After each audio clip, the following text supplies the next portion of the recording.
Well, jurors heard more cell phone testimony in day 20 of Thomas Clayton's murder trial today.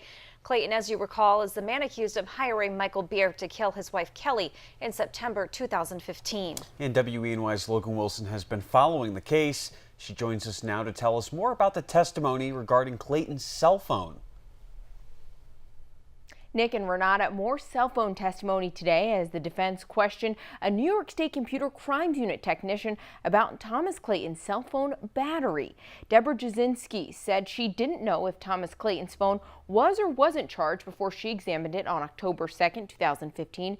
She did suggest that Clayton's phone could have been on 13% when he made the 911 call. During redirect, the prosecution pointed out 71 messages on Clayton's phone on September 26th, and only one message was deleted. That message was a text sent to Luke Tetrolt about waiting to exchange the four-wheelers until work on Monday.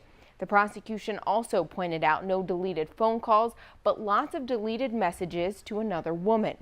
Now, the defense showed the jury all of the messages and activity not deleted on Clayton's phone. They ended their testimony by having the witness read a message from Kelly Clayton to Thomas Clayton saying, quote, "I would not be taking Mike's word on anything," end quote.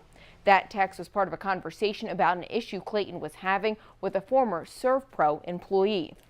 Now, coming up on WENY News at 6, I'll tell you about the 911 call Thomas Clayton made the night of Kelly's death, and I'll tell you about a closer look that we took at tomorrow's witness. But for now, reporting in the studio, Logan Wilson, WENY News. Well, cell phone testimony ended today in day 20 of Thomas Clayton's murder trial, but more may be expected. If you've been following the case, you know Clayton is accused of hiring a man, Michael Beer, to kill his wife Kelly at their home in Clayton in September of 2015. And WENY's Logan Wilson has been following the case, and she joins us now to explain this afternoon's testimony and who's expected to take the stand tomorrow.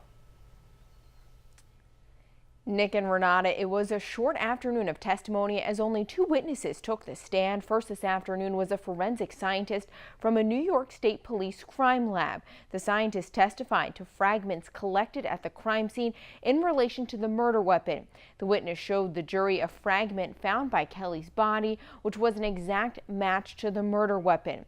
Also on the stand this afternoon was the 911 dispatcher.